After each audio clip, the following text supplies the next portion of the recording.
এটা মন্ত্ৰ এনেকুৱা যিটো মন্ত্ৰৰে আপুনি সমস্ত পৃথিৱীক জয় কৰিব পাৰে। আপোনাৰ হাতৰ মুঠিত ৰাখিব পাৰিব, আপোনাৰ বশ কৰি ৰাখিব পাৰিব।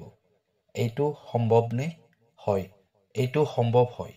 মোহিনী মন্ত্ৰ যিকোনো ব্যক্তিকে নিজৰ ফালে মোহিত কৰাৰ, আকৰ্ষণ কৰাৰ এটা সৰল উপায় হয়।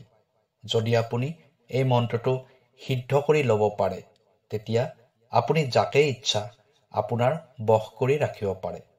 আপোনাৰ ইচ্ছামতে তেওঁ কাম কৰিব লাগিব। আপুনি যাৰ পৰা যেনেকুৱা ব্যৱহাৰ বিচাৰে, মানুহে আপোনাক পচন্দ কৰাৰ বাবে, মৰম কৰাৰ বাবে, আপোনাৰ লগত আপুনি বিচৰা ধৰণে ব্যৱহাৰ কৰাৰ বাবে বাধ্য হৈ যাব। মানুহে সেইটোৱে কৰিব যিটো আপুনি বিচাৰে।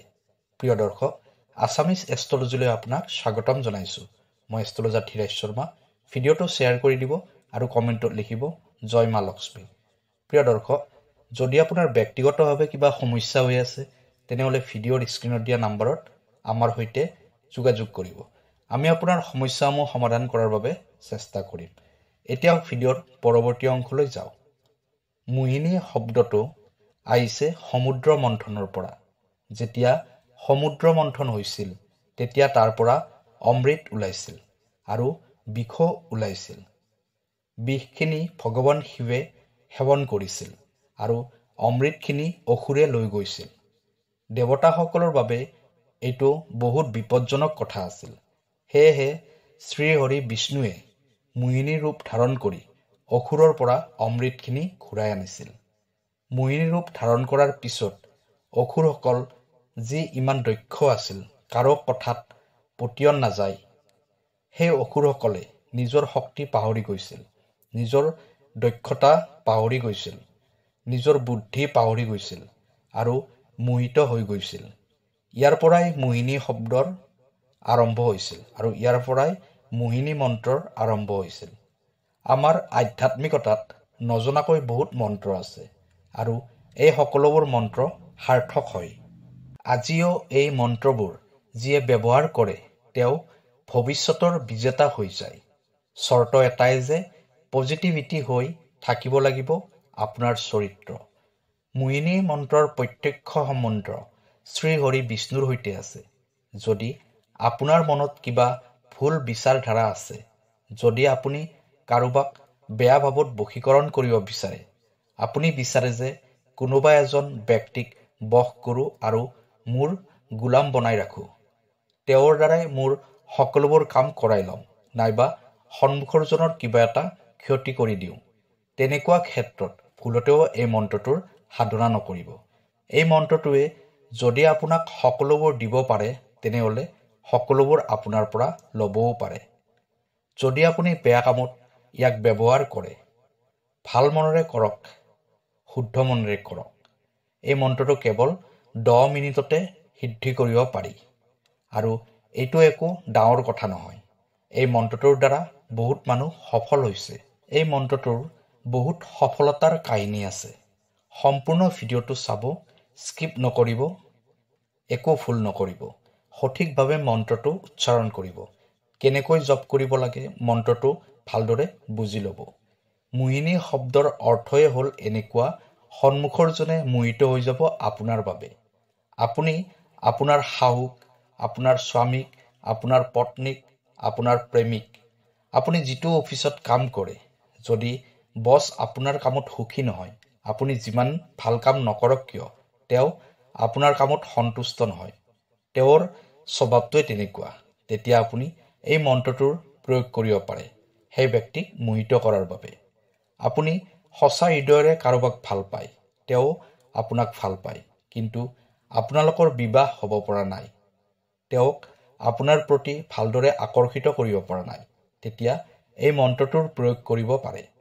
যদি আপোনাৰ শাহুৰ বাবে ঘৰৰ পৰিৱেশটো বহুত অশান্তিদায়ক হৈ পৰিছে, তেওঁ আপুনি আৰু আপোনাৰ স্বামীৰ মাজত কাজিয়া পেচাল লগাই দিয়ে, আপোনাৰ কথা সকলোকে লগাই থাকে, ঘৰৰ পৰিৱেশটো লাহে লাহে বেয়াৰ ফালে গতি কৰি আছে, এনেকুৱা অৱস্থাত এই মন্ত্ৰটো প্ৰয়োগ কৰাৰ ফলত আপোনাৰ শাহুৱে আপোনাক নিজৰ ছোৱালীৰ দৰে মৰম কৰিব। অতি সহজতে তেওঁ মোহিত হৈ যাব। যদি আপোনাৰ স্বামীয়ে আপোনাক গুৰুত্ব নিদিয়ে, আপোনাৰ হাতৰ মুঠিত তেওঁ নাই, অথবা আপুনি দাম্পত্য সুখ প্ৰাপ্তি কৰা নাই, ঘৰখন ভাঙি যাবলৈ ধৰিছে, তেতিয়া আপুনি এই মন্ত্ৰটোৰ প্ৰয়োগ কৰিব পাৰে। কেতিয়াবা কেতিয়াবা অজানিতে আপোনাৰ মিত্ৰই আপোনাৰ শত্ৰু হৈ যায়। সৰু সৰু ভুল বুজাবুজি হয় আৰু সেই ভুল বুজাবুজিবোৰ শেষেই নহয়। এনেকুৱা অৱস্থাতো আপুনি এই মন্ত্ৰটোৰ প্ৰয়োগ কৰিব পাৰে। আপোনাৰ মিত্ৰজন আকৌ আপোনাৰ মিত্ৰ হৈ যাব। অৰ্থাৎ শুদ্ধ ভাৱেৰে পজিটিভ বিচাৰধাৰাৰ সৈতে আপুনি এই মন্ত্ৰটো সিদ্ধ কৰিব। 100% আপুনি সাৰ্থক হ'ব পাৰিব। আহক জানি লওঁ কেতিয়া কৰিব, কেনেকৈ কৰিব, কেনেকৈ 10 মিনিটত সিদ্ধ কৰিব এই আচৰিত ধৰণৰ চমৎকাৰিক মন্ত্ৰটো। শুক্লাপক্ষত আপুনি এইটো আৰম্ভ কৰিব পাৰে। কেৱল এটা দিনতে সিদ্ধ কৰিব লাগে। কেৱল এক দিনতে 10 মিনিটৰ ভিতৰত সিদ্ধ হৈ যাব মন্ত্ৰটো। শুক্লাপক্ষৰ বৃহস্পতিবাৰে এই মন্ত্ৰটোৰ সম্বন্ধ ভগৱান বিষ্ণুৰ সৈতে আছে। সেয়ে বৃহস্পতিবাৰে কৰিব। বৃহস্পতিবাৰৰ দিনা শুদ্ধ বস্ত্ৰ পৰিধান কৰিব। হালধীয়া নাইবা ৰঙা বস্ত্ৰ পৰিধান কৰিব। এই মন্ত্ৰটোৰ চৰ্ত এটাই যে এই মন্ত্ৰটো কেৱল ৰাতিৰ সময়তে সিদ্ধি কৰিব লাগিব। সূৰ্যৰ পোহৰত এই মন্ত্ৰটো সিদ্ধ নহয়, কাৰণ এই মন্ত্ৰটো মোহিত কৰা মন্ত্ৰ হয়, যিটো ৰাতিৰ সময়ত কৰিলে দুগুণ পৰিমাণে ই শক্তিশালী হৈ উঠে। আপুনি এটা ৰূপৰ পাত্ৰ ল'ব। যদি ৰূপৰ পাত্ৰ নাই, তামৰ নাইবা পিতলৰ পাত্ৰ ঘৰৰ মন্দিৰৰ পৰা ল'ব পাৰে। এতিয়া সেই পাত্ৰটোত কেশৰ ভৰাই ল'ব, অলপ কেশৰ, আৰু তাত অলপ হালধিৰ গুড়ি ভৰাই দিব। এতিয়া আপুনি গংগা জলেৰে কেশৰ আৰু হালধিখিনি মিহলি কৰি পেষ্ট বনাই ল'ব। এটা কৰ্পূৰৰ টুকুৰা পিচি লৈ পাউডাৰ কৰি ল'ব আৰু পিচি লোৱা কৰ্পূৰখিনি পাত্ৰটোতে ভৰাই দিব। তাৰপিছত ভগৱান বিষ্ণুদেৱৰ ফটো নাইবা মূৰ্তিৰ সন্মুখত ৰাখিব থিয় কৰি। এখন হালধীয়া কাপোৰৰ ওপৰত ভগৱান বিষ্ণুদেৱক ৰাখিব। শ্ৰী হৰি বিষ্ণুক হালধি আৰু চন্দনৰ ফুট দিব। শুদ্ধ বস্ত্ৰ পৰিধান কৰিব। আপোনাৰ মুখখন উত্তৰ দিশৰ ফালে কৰি ৰাখিব। আপোনাৰ ঘৰৰ মন্দিৰত বহি মন্ত্ৰটো সিদ্ধ কৰি ল'ব, কাৰণ এই মন্ত্ৰটো বহুত পবিত্ৰ, বহুত সাৰ্থক মন্ত্ৰ হয়। উত্তৰ ফালে মুখ কৰি বহি নিজৰ ইষ্টদেৱক স্মৰণ কৰক। নিজৰ মনটো অলপ শান্ত কৰি লওক। একো বেয়া চিন্তা মনত নাৰাখিব। কোনো ব্যক্তি বিশেষৰ নাম তথা কোনো ব্যক্তি বিশেষৰ চেহেৰা মনত নেপেলাব। অন্যথা এই মোহিনী মন্ত্ৰটোৱে কেৱল সেই ব্যক্তিৰ বাবে কাম কৰিব। ভগৱান বিষ্ণুৰ সন্মুখত বহি প্ৰণাম কৰক আৰু কওক যে মই মোহিনী মন্ত্ৰটো সিদ্ধি কৰিব ওলাইছোঁ আৰু এই মন্ত্ৰটো যাতে সৰ্বব্যাপী হয়। এই মন্ত্ৰটোৱে জগত মোহিত কৰক। মই যাকেই ইচ্ছা কৰোঁ তাকেই যাতে মোহিত কৰিব পাৰোঁ। মোৰ প্ৰতি যাতে সকলোৱে সন্তুষ্ট হৈ থাকে। এনেদৰে কৈ আপুনি প্ৰণাম কৰক। একো ভোগ প্ৰসাদ বিষ্ণুদেৱৰ সন্মুখত আগবঢ়াব নালাগে। যিটো পাত্ৰত আপুনি কেশৰ, হালধি আৰু কৰ্পূৰৰ পেষ্ট বনাইছিল, সেই পাত্ৰটোত আপোনাৰ হাতৰ অনামিকা আঙুলিটো ভৰাই দিয়ক। ৰিং ফিংগাৰটো, যিটো আঙুলিৰে ফুট দিয়া হয়, সেই আঙুলিটো পেষ্টখিনিত গোল গোলকৈ ঘূৰাই থাকিব লাগিব। আঙুলিটো ঘূৰাই থাকিব আৰু এই মন্ত্ৰটো 5 মালা জপ কৰিব লাগিব। অৰ্থাৎ 108 বাৰকৈ 5 বাৰ। ইয়াকে কয় 5 মালা। ৰাতিৰ সময়ত কৰিব। বহুত সোনকালে মন্ত্ৰটো সিদ্ধ হৈ যাব। একো দৌৰা দৌৰি নকৰিব, ঘড়ী নাচাব। শান্তিপূৰ্ণভাৱে লাহে লাহে কৰিব।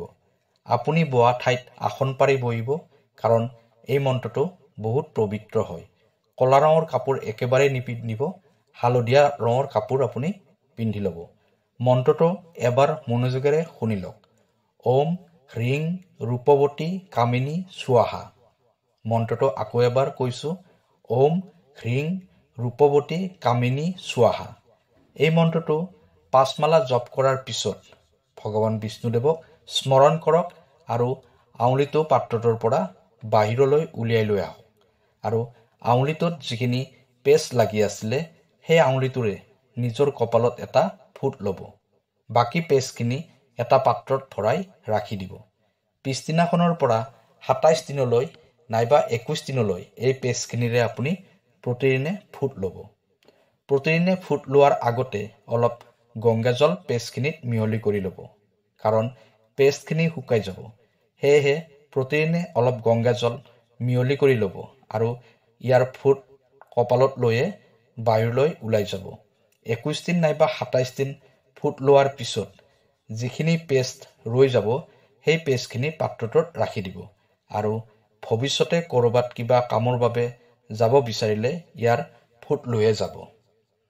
তেতিয়া আপুনি সন্মুখৰ ব্যক্তিজনক মোহিত কৰিব পাৰিব। আপোনাৰ প্ৰতিষ্ঠা বৃদ্ধি হ'বলৈ আৰম্ভ কৰিব। মানুহে আপোনাৰ প্ৰতি সদায় মোহিত হৈ থাকিব। আপোনাৰ নামৰ মালা জপ কৰিব। এই দিব্য মোহিনী মন্ত্ৰটো পজিটিভ চিন্তাধাৰাৰে সাধনা কৰক আৰু ইয়াৰ ফল প্ৰাপ্তি কৰক। প্ৰিয় দৰ্শক, ভিডিঅ'টো কেনেকুৱা লাগিলে জনাব। কাইলৈ আকৌ লগ পাম অন্য এটা ভিডিঅ'ত। তেতিয়ালৈ ধন্যবাদ।